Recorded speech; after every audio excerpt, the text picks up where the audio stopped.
Soccer 605, we're here with Tim Flannery, the Director of Coaching Education for the National Federation of State High School Associations. And for our followers, the National Federation of State High School Associations is the body that writes the rules of competition for most of the high school sports and activities across the country. And most high schools do belong to their state's high school association, and then their state association in turn belongs to the National Federation of High School Associations. Did I get that right, Tim? That is correct. And I believe there's, around 17,000 high schools that are members? That's correct. Okay. Well, Tim, first off, your job there is the Director of Coaching Education. What is it that you do there? Primarily, about 7 years ago, the Federation made the decision to develop its own coach education program, fulfilling a need that exists within our country where coaches many times have some initial training, but very rarely have ongoing education regarding their role in the educational setting. So our vision was to create core courses which would get a coach going, get them started, provide them what they needed to know to run a team and keep the kids safe, and then that kind of thing. But then develop additional courses, not only in their sport, but that would supplement the initial courses. Courses such as engaging effectively with parents, teaching and modeling behavior, teaching sports skills, and a series of courses that we've developed that deal with the health and safety issues like concussion, heat and hydration issues, creating a safe and respectful environment, dealing with hazing, bullying, sexual harassment, abuse, those kinds of issues. So to date, we've developed about 35 courses, and our goal is to continue to develop them on a needs basis. Wow, it does sound like they keep you pretty busy. Yes, they really do. Well, and I know it's here in South Dakota, Tim, I know that we have some sanctioned high school soccer programs where I've heard from the coaches that they've taken the high school soccer specific course available through the National Federation of High School Associations in conjunction with the NSCAA, I believe, and they've really sang the praises of that program. Great, and I appreciate hearing that. Our South Dakota Association has been very supportive. Our state associations, by and large, do require a certain segment of coaches to take our core courses, our fundamentals courses. We're trying to encourage them to require coaches to take the sport-specific course as well, because the reality is that we hire people who have played the sport but may have never had any training in how to coach the sport. So, yes, we want to teach them health and safety and first aid, and we want to teach them the fundamentals of coaching, but we also want to teach them the fundamentals of coaching their sport. So we're working very hard at doing that, and we're calling that certification accredited interscholastic coach. So that's where we're really promoting that idea. We need to certify coaches and create a culture of professionalism of coaches.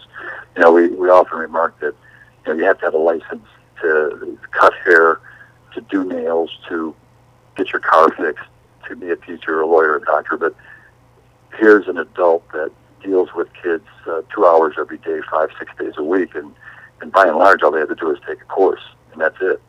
So our motivation is to change the culture of coaching and make them value professional and ongoing education, professional development and ongoing education. Well, that sounds like a commendable goal and one that needs to be pursued. That brings up a question.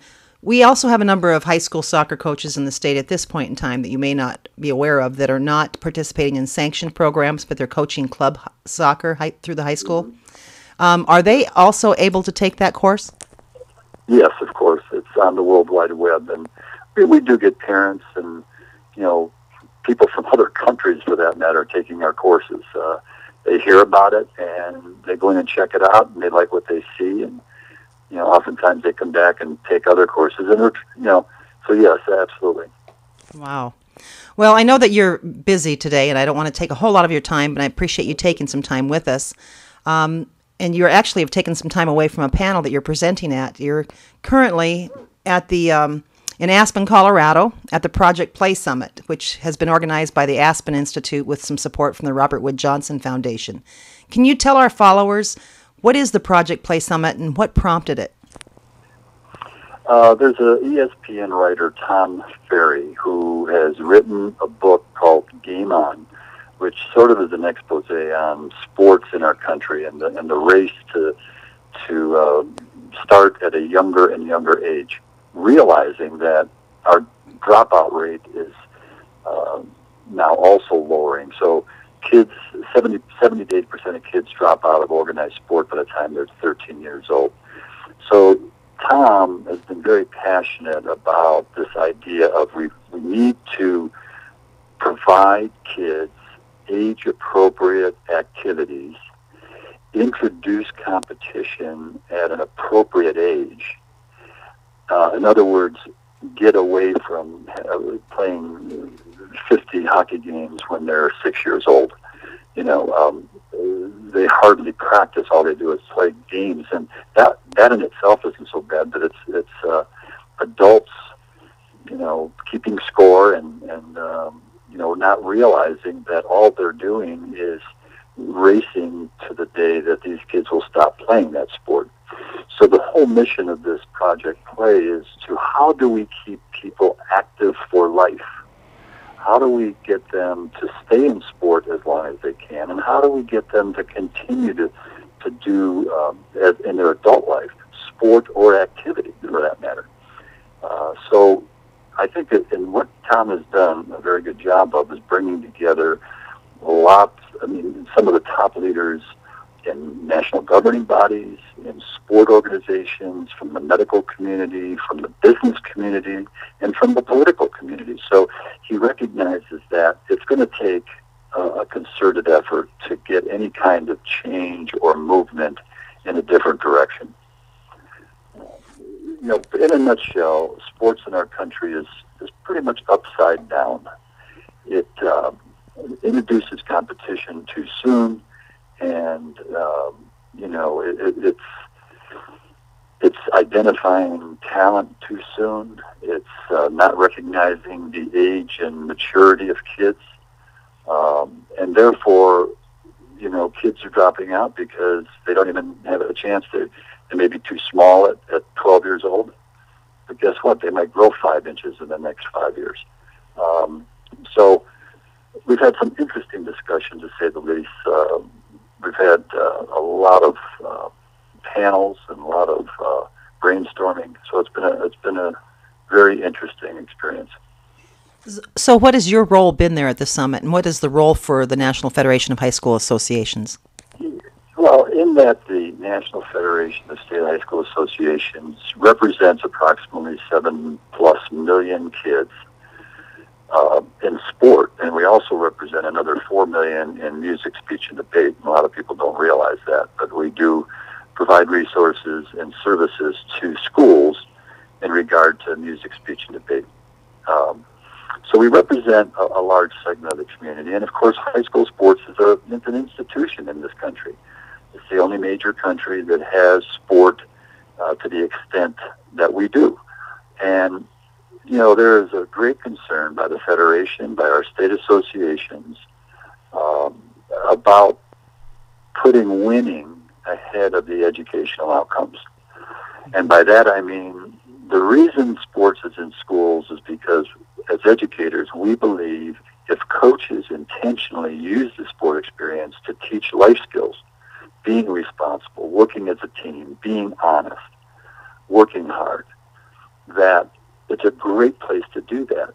But if you put winning as the main only objective, as they do at the professional sport level, it contaminates the situation. And it doesn't allow kids to learn what we want, what we know they can learn. Most of our coaches do a marvelous job at teaching life skills in their programs. But we're seeing more and more some red flags. We're seeing very inappropriate behavior by parents, by coaches, by players, unsportsmanlike behavior. that's a learning moment, a teachable moment we call it, where if they get a bad call, not to react in a negative way. That's part of life. Yeah, my husband often says that fair is something that happens in the summertime at the end of the year when you show off the crops and the calves. Exactly. So, the reason we're here is because we do represent a very large segment of sport in this country. If you look at the NCAA, they had a representative here as well, but guess what? They only represent 300,000 people. We represent 11 million people and 7.5 million sport kids. So as far as numbers go, other than youth sport itself, which is segmented into scores of organizations, there's probably no single organization that has as many kids involved as we do at this age group. Well, that's really a good point. Yeah. That's a really good point. You talked a little bit about the pressure to perform in the competition. Do you think that has been exacerbated by the involvement of more professional sports administrators and coaches? The pressure on we're a soccer organization, so the pressure on a soccer coach to produce a winning team and a winning program? Yeah, I think that unfortunately, as adults, as human beings, we're all influenced by the professional model, and we know intellectually that our professional models, our professional sports teams, are entertainment and they're revenue driven. And if you don't win, you have to fire the coach. If you don't win, you could lose your team. If you don't win, you're not going to generate any revenue. So their pressure is pretty severe because of that. But that trickles down to us, to even youth sports, where coaches, they think that is the goal. Winning is the main goal. No, winning is never a goal because you don't have any control over winning. You really don't. The only thing you have control over is setting goals for your kids and your team for performance, working hard, executing a skill, following the game plan. Those things you have control over. But winning, you don't. And so I think coaches that are uneducated sort of believe that they have control over winning. And they do it by recruiting the best athletes. At the younger ages, it's almost a travesty because, boys being late bloomers by and large, I can get the biggest kids on my team. I'm going to walk all over the other teams. And then the coach is saying, hey, I'm a great coach. Well, it really isn't about you, coach. It's really about the kids. And it's about their engagement and their experience. And, I think that's the big influence on all of us is the professional sports culture. I'm not throwing stones at professional sports because they're doing what they were designed to do. The problem is that we see that every day and believe that that's the way youth sports should be or high school sports should be. And it really isn't, but that's not what we're all about. Yeah, we need to stay focused a little more on the age-appropriate developmental aspects of the sport, correct? That's exactly right. And, we watched a film here. Tom Ferry did a story 3 years ago in Georgia where they conduct every year. There's a rebel organization, I can't remember the name of it, but it's some baseball organization that conducts a national championship for 8-year-old boys. And they showed the events and how the dads were pushing these kids, and Tom was asking the kids questions and like, what do you see what do you see your future in sport being? And the kid had no idea. 8 years old. But adults view these little 8-year-olds as miniature adults, which they're not. My question is like, what comes after the national championship? What's next? Championship of the universe.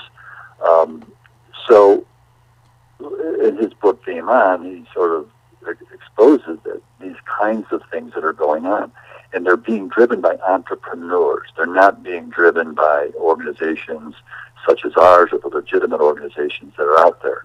They're being driven by entrepreneurs who it's strictly a way to make money. And parents buy into it because it's the, the reality show type thing where, this is their claim to fame. Everybody wants to have the next Tiger Woods, and they don't realize that Tiger Woods is one in a billion. Yeah. Well, and I think also there's some pressure on the put on players because parents are looking for college, the diminishing college scholarship opportunities. And I think sometimes coaches put pressure on parents, and parents get fearful that, we want our kid to play, and we want, at the next level, which might be middle school or it might be high school. And then the coach implants their idea, well, hey, if they don't do this, they're not going to play. And that's another reason why they get so serious about this, and so engaged in it. The fear that their kid's going to get cut or get knocked out, So it's sort of it's a real dilemma. And those are the discussions we've been having here of how do we,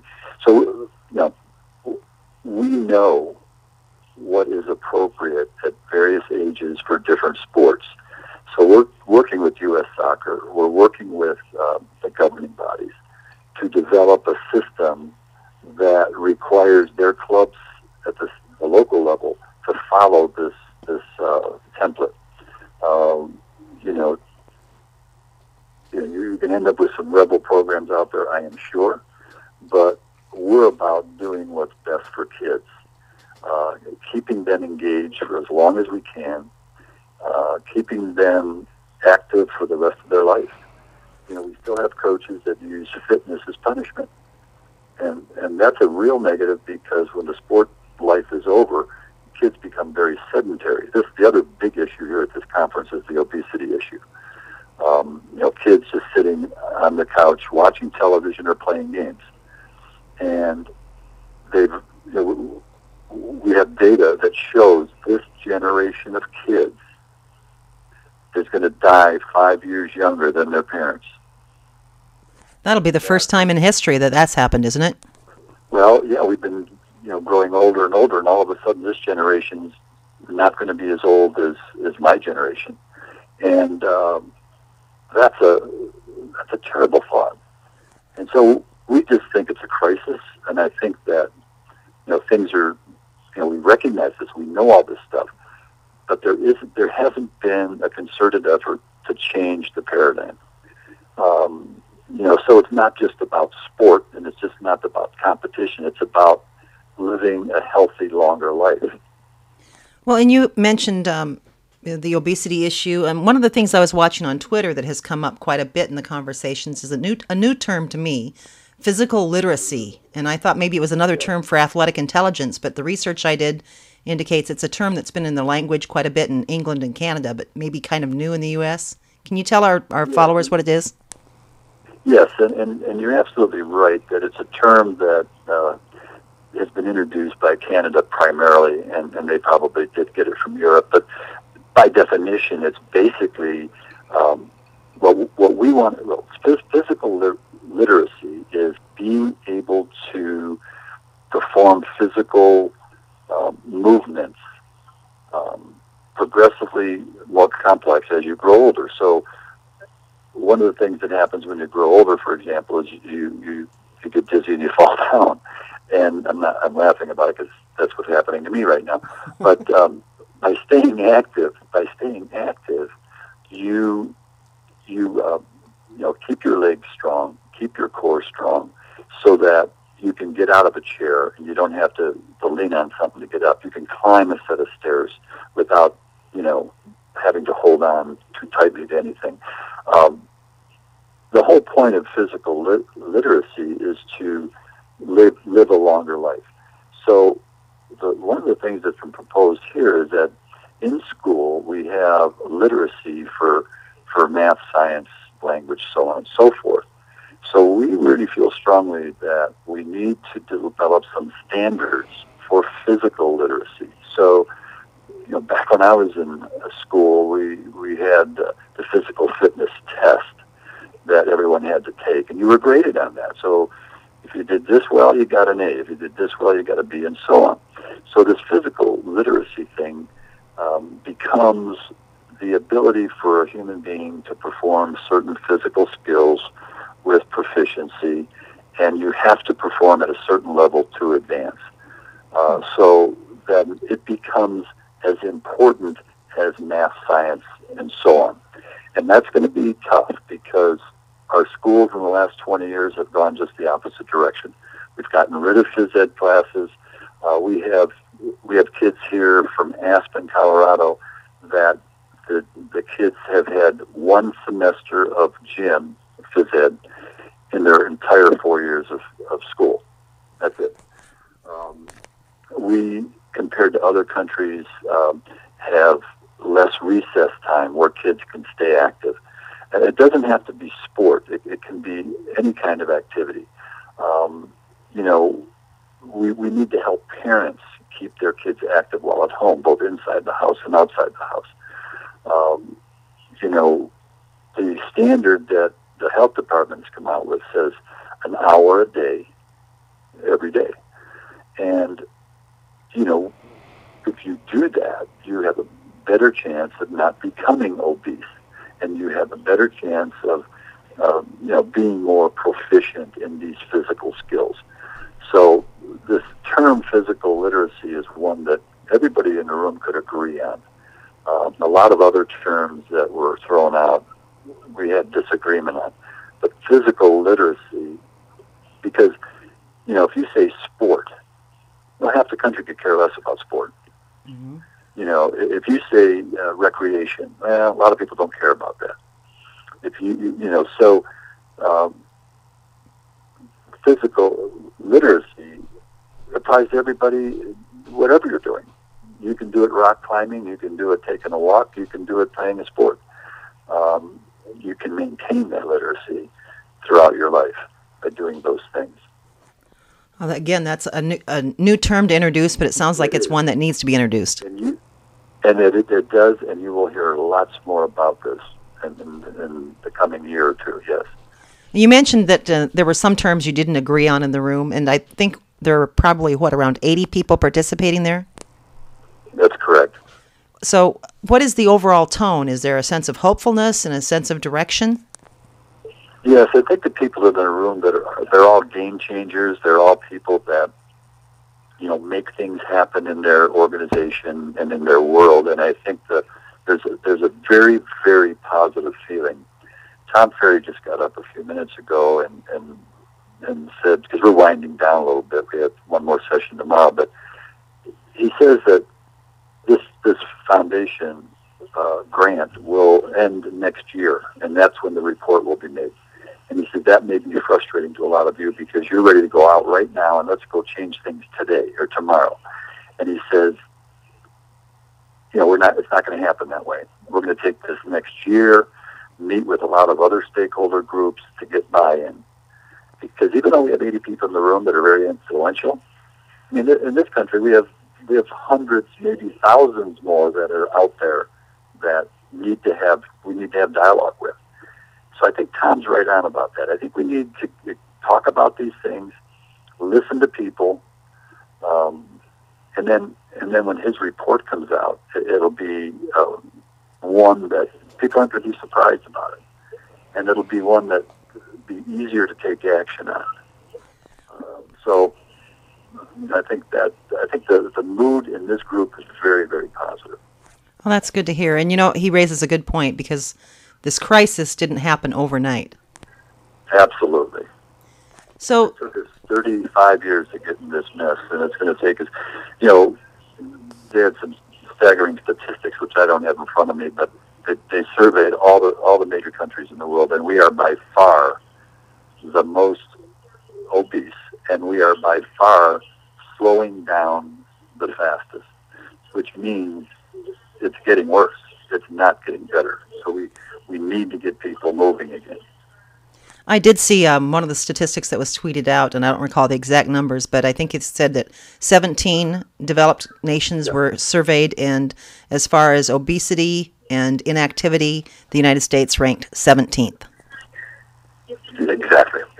So, exactly. So you've talked about the report that'll be done next fall, I believe, and next year. What do you anticipate the impact will be for the National Federation of High School Associations, and what activities do you anticipate that you'll be doing as a result of this? I am hopeful that within the next year that we are reached out to by Tom and his group to have a discussion, because I think there are things that can happen at the high school level. A couple, and these are, this is not something, this is just my talking to you, but it's, for example, varsity sport is the end of what we would call the youth sport period. These are 17 and 18-year-olds. After that, they get into more of the adult programming, the collegiate program, and so on. So I think that will stay primarily the same, but I can also see in 7 through JV that we do more age-appropriate things regarding practice, regarding games, regarding conditioning, regarding all of these things, involvement of kids. You know this. They're playing to win as hard at the 7th grade level as they are at the varsity level. They're playing as hard to win at the JV level as they are at the varsity level. If they are, in fact, developmental, winning shouldn't be the primary objective. The primary objective should be, enjoying the sport as well as acquiring skill. And that isn't done by playing the same 5 kids the whole game to win it. So that's something that could change in the school program, setting those recommendations. Another thing is, since most kids drop out of sport by the age of 13 currently, what can we do to keep them engaged?